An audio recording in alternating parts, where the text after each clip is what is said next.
Hey guys, it's Sam, and this is my August wrap-up. So I only read 6 books in August, and I DNF'd another one, so technically I started 7 books in August. 8, because I'm in the middle of one right now.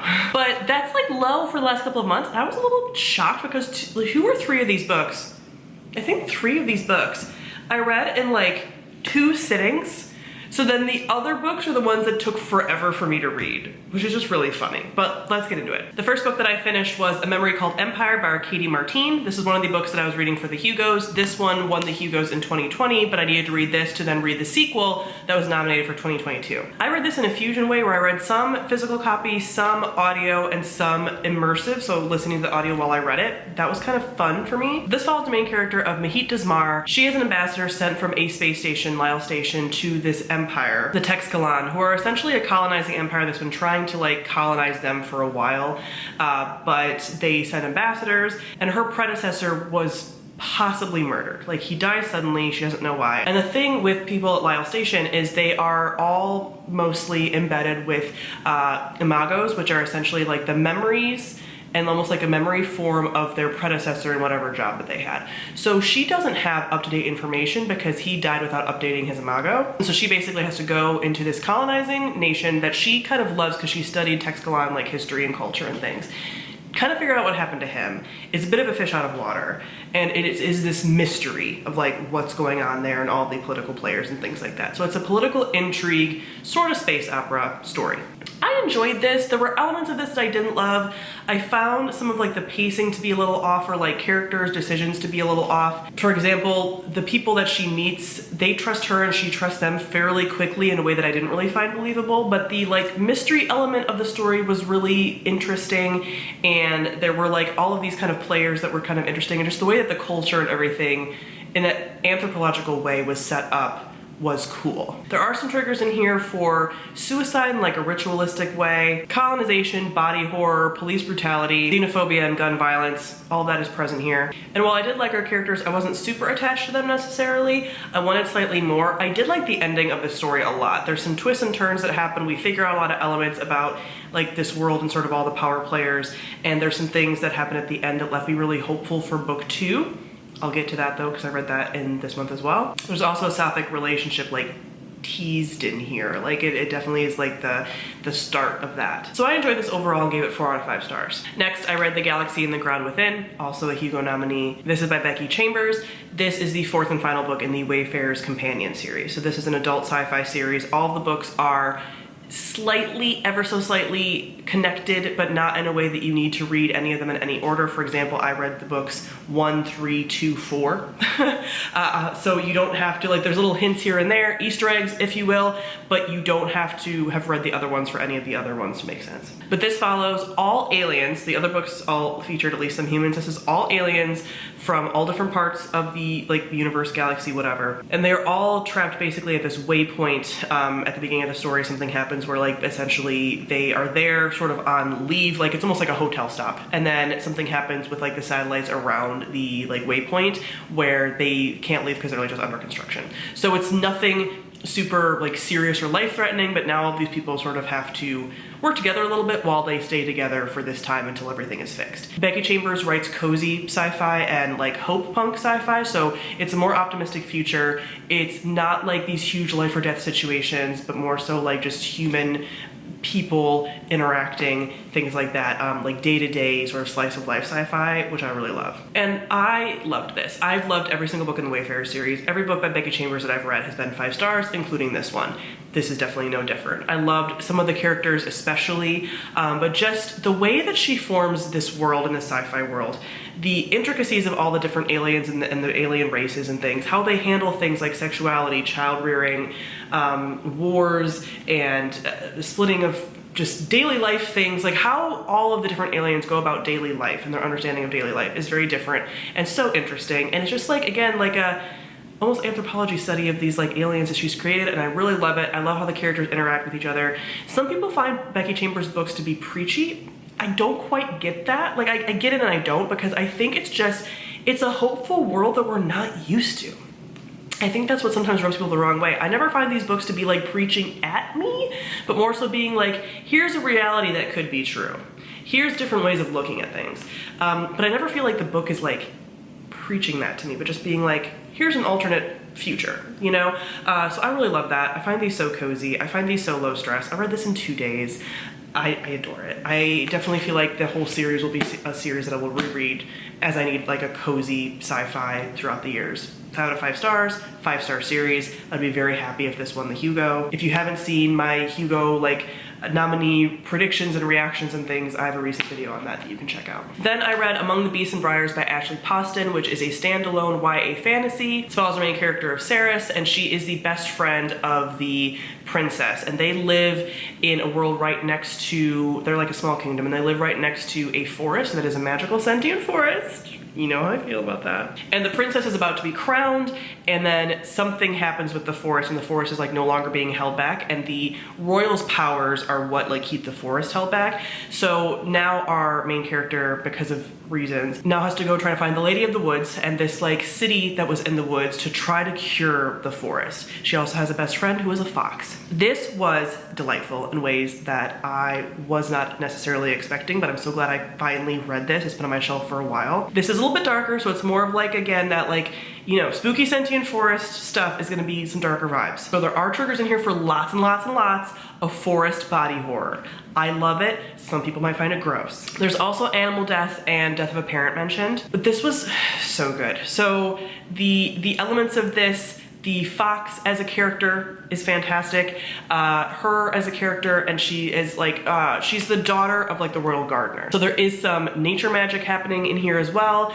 The sentient forest bits, this had all the elements that I'm going to love. Nature magic, companion animal like vibes. There's something about the romance. I can't really talk about it because there's like a spoiler about like the romance element, but I loved that. Very sort of like unexpected, but also expected in a way that was really satisfying. All of the vibes, all of the mythology things. The thing that kept this from being 5 stars, because again, I read this one also in 2 sittings, was the way that the ending was wrapped up was like very fast and like not enough, I think, of a like satisfying wrap up. There are some inklings, there's like additional chapters in here, like one chapter that has like perspectives of some other characters, so she could continue in this world, and I kind of hope she does, but I don't know if there's any plans to. I don't know if this book did well enough to continue on in this world as like companion stories, but like again, the romance elements I really liked for YA. I didn't find it insufferable or anything, which YA fantasy and me lately have not gotten along as well as I used to, but like this was really good. It had all the elements I like. If you like a sentient forest and you like the body horror sentient forest stuff like I do, you're probably going to enjoy this. So I gave this 4 out of 5 stars. Then I read A Desolation Called Peace by Arcady Martin. This is the second book in that Texcalan duology. There are triggers in here for like war and some xenophobia still, but less triggers than I would say the first book. This is again a continuation of the first book, so I can't go into much of the plot, but what I will say is while the first book was 1 POV, this was 4. And greatly expanded a lot of what was going on and almost overcomplicated it in a way that I didn't like. So like I mentioned with the first book, at the end, there were elements that I wanted to see explored more that were sort of revealed at the end, and I thought we were gonna go in that direction. And we did a little bit, but not enough time was spent with that character now because we had 4 other POVs and some additional ones kind of smattered in as well. So I feel like it was a little bit excessive with the POVs. There were parts of the story that I wanted us to focus on more, and we didn't. In addition to the thing that popped up at the end, there's some stuff that happens sort of with like a first contactee situation. It's not a super spoiler or anything. It's not gonna ruin the book for you to know that. And I wish that was explored more. There were just things that like I get why the author chose to have these other POVs, but I'm not certain those were necessary, and I found it to be really bogged down. So originally I started reading this on physical copy, was getting really bored, didn't really want to keep picking it up, but then when I did pick it up, I liked it, so I ended up switching to audiobook, and I think that was fine, but this was a little bit disappointing for me. I gave this 3 out of 5 stars. It was just fine. It's definitely not like a new favorite series or anything for me. I think the series overall for me is like a 3.5 star series. I do think Arcady Martin's a good writer, and I look forward to what she puts out in the future. This book was just fine. So between that and this next book, that's what took up like most of my month. Again, I didn't think it took me that long to read some of these, but apparently it did. So the next book was 100,000 Kingdoms by N.K. Jemisin. So that is like this first part of this bind up. This is all 3 books in the trilogy. This is a adult fantasy trilogy. It's the first series that N.K. Jemisin wrote, and it's one of the only series that I haven't read by her. And this follows the main character Vienna, who's a biracial girl. Her mother was originally the crown princess of this kingdom empire, and she ran away with her father years ago, and Yena has been raised like away from this like ruling family in her own nation, where she was sort of going to be ruler of that nation. Well, then she gets called back to the nation and like the city of Sky by her grandfather after her mother dies kind of mysteriously, and she is basically entered into a bit of a competition, but it's not really, because it only takes place over like a couple of weeks, to potentially be the heir that he like passes on the rulership to. The thing here is that these people and like the sort of race that she is and her mother is from imprisoned most of the gods. So there were like a whole pantheon of gods, and there was like the sun god versus the night god versus twilight goddess, and the Twilight Goddess apparently rebelled and then was killed, and the Sun God imprisoned the rest of them and gave them to this like race to kind of be their slaves. So she comes in contact with those gods, and they're kind of like, hey, we could use you, and sort of everything goes from there. There's a lot of stuff in here. There's trigger warnings, obviously, for slavery with the gods, torture, child abuse, rape, death of a parent, obviously. There is also incest in here in a way that is like, it's among the gods in the way that like the Greek gods have incest, but unfortunately N.K. Jemisin writes it in a way that she keeps reminding us, and they keep referring to each other as like siblings or parents and children in a way that is kind of like, So just be aware of that if that's something that you're sensitive to. It's not supposed to be creepy, but it kind of is. This was interesting because I started N.K. Jemisin with her Broken Earth trilogy, which is her most recent besides The City We Became. It's her most recent series. And then I've gone backwards, and I read the Dream Blood duology, and then I'm reading this. And so I get to see how her writing has evolved over time. So while I see like the skill that she has here, it has evolved to be so much better in like her present day stuff. I think she dumps us in at a weird spot in this story. And there were things about the story that like I liked the foundations here, but I would have tweaked some things to make things better in my opinion. So like where we start in the story, some of the pacing, I didn't get super attached to the characters. There were some I liked more than others. I liked the exploration of the gods and like the different facets of gods and stuff. I like this whole gods walking among people kind of thing. There is a very heavy romance element that I wasn't expecting, because her other books don't necessarily have that. Maybe because she's like, hey, I don't do that quite as well, and she veered away from it. But there's a heavy romance element subplot in here that is sort of a Death of the Maiden idea, but not quite. I liked elements of how this was done, and I didn't like others. Like in theory, on paper, I should have rooted for them more than I did. It just didn't really transfer to me as well as I would have liked it to. But ultimately, this was fine. I liked the end. I liked how it wrapped up, and the rest of the series are all kind of companions. They take place in the same world, like years in the future. So I will probably continue with this series. This first book was a 3 stars. It was fine. I like her other work more, but I will continue with the series. And the last book I finished this month was The Sea of Tranquility by Emily St. John Mandel.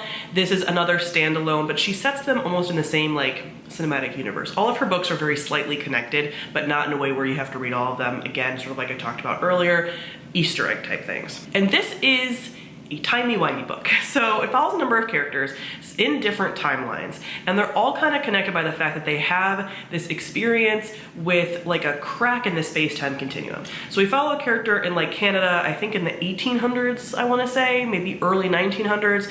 We follow a character in the maybe it's like the 80s, possibly. We follow a character in like the 2500s, and then like a little after that, I think. Anyway, so it's like we follow characters in the far future and farer future, closer to present day, past, and they all are sort of connected by this crack in the space-time continuum that we find out that's what it is eventually. It's just like first an anomaly, but you sort of know from this book at the beginning that it's going to be this like space-time thing. This is another one that I read in a few days. There are triggers in here for wars and pandemics. So this is essentially like the theme of this is how things change over time yet don't. The whole like time travel, space-time continuum exploration thing in a way that is not too hard sci-fi. I don't tend to like time travel stories, and I liked this one, the way this was done. What I like about Emily St. John Mandel's stuff is that her writing, like her prose, and then her themes are really, really good. I never tend to remember her characters very much. They don't stand out to me, but they do feel real, and they feel like normal people living their lives, but they're more players on this backdrop of a theme that she explores. And I just like how she does that. Like, her books are always good. This I gave 4 stars to. I really enjoyed it. I liked how everything came together. They're not the characters that are going to be memorable because they're not really supposed to be. They're just supposed to be people living their lives. So I enjoyed this. I enjoyed what she did here with like, it's something that's appealing to like literary readers and sci-fi readers, and like soft sci-fi. I just enjoy what she does. I like how it ties into her other books because she does that, but there is still mentions of like pandemics and things like that. What's also cool about this is that she does this thing where like, there's definitely elements that you can almost tell she's using a character as almost a stand-in for her in some ways, but not in a way that's annoying and overbearing, in a way that's kind of like cheeky, but not in a comedy way. I don't know. She does this like thing very well. So again, I really enjoyed this. I will continue to read her books. I like what she does with like speculative fiction. 4 out of 5 stars. And the last book that I started and didn't finish was The City Inside by Samit Basu. This I read about 90 pages of, and it's not bad, but it just wasn't for me. But I do want to tell you guys about it in case it is for you. So this is taking place in a near future Delhi, India, and it is following one character whose father recently died, and he was sort of like the black sheep of the family, and then another character that he ends up eventually working for, who is the, I think they calls it like the reality programmer or something. She basically runs the very heavily social media inspired, but to the extreme, influencer programming. Because basically in the future, in like the near future, influencers are like so much more extra, where it's almost like extreme reality TV 24/7, like sort of what we could become kind of thing. So it's very interesting as far as like corporations and how they have an impact in like social media and parasocial relationships and all of that, and like the reality and non-reality of influencers. I just got a little bogged down in this because I found the writing to be like very dense in a way that like was not, I wasn't expecting or needing. And then it was also like, there was all these elements of this like sci-fi-y, but again, near future, nothing super confusing, but a lot of the stuff wasn't super explained either, so I felt like I wasn't quite grasping everything. So yeah, I just ultimately was like, I'm not enjoying this as much as I could. It's just not for me. It's not the fault of the book. It's, I'm sure, a decent book for someone else. It just wasn't really for me. So I just didn't really want this like dystopian near future that seems very real and seems very bleak. It just wasn't what I really wanted to read, plus it being like a little bit harder to grasp. So DNF for this, about 90 pages in, but if that sounds interesting to you, check it out. And then just as a little teaser, I did start The Burning God by R.F. Kuang. So I'm about 200 pages into that. I will be talking about that in next month's wrap up. So that is it for my wrap up. I hope I have a better September. It wasn't bad. There was a lot of 4 stars there, and all the books that were 4 and 5 stars, I read in like 2 sittings, but then there were some that bogged me down. And I'm sad about that. But comment down below, let me know how your reading month went, if you've read any of these books and what you thought of them. Thank you all for watching, and I'll see you guys soon. Bye.